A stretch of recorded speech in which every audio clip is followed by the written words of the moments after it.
नंगौ BBCA आइजो आफादनि 77थि बोसोरसालिया जथुम्मा बेजों लोगोसेनो जि आर'जनि हाबाफारि बे आर'जनि हाबाफारियाव दिनै बे जोबथि सानथाम नाङै जानाय जोबथि सान दिनैनि बे मोनाबिलियाव फैनानै जोबोद गोजोननाय मोनदों मानोना जेराव इसोरखौ हांख्रायनाय जायो आरो इसोर होननाय लोगो लोगोनो बेयाव गोजोननि बाथ्रा फैयो इसोर होननाय लोगो लोगोनो बेयाव रैखाथिनि बाथ्रा फैयो इसोर होननाय लोगो लोगोनो जौगानायनि बाथ्रा फैयो इसोर होननाय लोगो लोगोनो जों बयनिबो अनलायनाय जों बयनिबो सिबिलायनाय मानिलायनाय बे बाथ्राफ्रा फैयो बेखायनो दिनैहाय बे BBCA आइजो आफादनि बे जथुम्मायाव फैनानै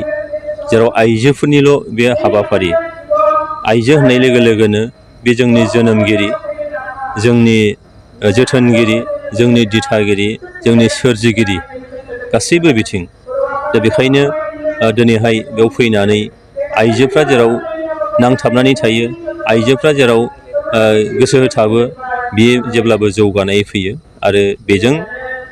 न'खर दानाय समाज दानाय हादोर दानायनि बाथ्रा फैयो बेखायनो फैनानै जोबोद गोजोननाय मोनदों आङो बे आर'जनि गेजेरजों जोंनि न'खराव जोंनि हारियाव जोंनि हादोराव गोजोननाय खौसेथि फारफ्रोम बिथिं जौगानाया जाहाथे फैयो इसोरनि खाथियाव फोरबो जिसुनि खाथियाव आं आर'ज गाबो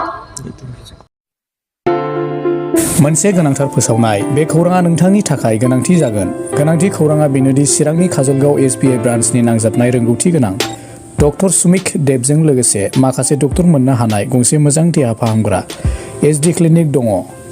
फै बिदिब्ला बे देहा फाहामसालियाव मा राहा मोननो हायो नायनि डायबेटिसनि थाखाय फाहामथाय सरासनस्रा सावस्रि फाहामथाय बिखा बेरामनि सायाव फाहामथाय नोंथाङा जुदि बेफोरबादि बेरामजों भुगिनांदोंब्ला काजलगाव SD क्लिनिकआव थांनानै नायजाहैनो हागोन नायजानायनि सम फुंबिलिनि 9 रिंगानिफ्राय सानजौफुनि 1 रिंगासिम आरो बेलासिनि 5 रिंगानिफ्राय मोनाबिलिनि 7 रिंगासिम नायजानो हागोन नोंथाङा सुलाद लानो थाखाय 7002293924 9954687336 जानबुं नम्बराव सुलाद ला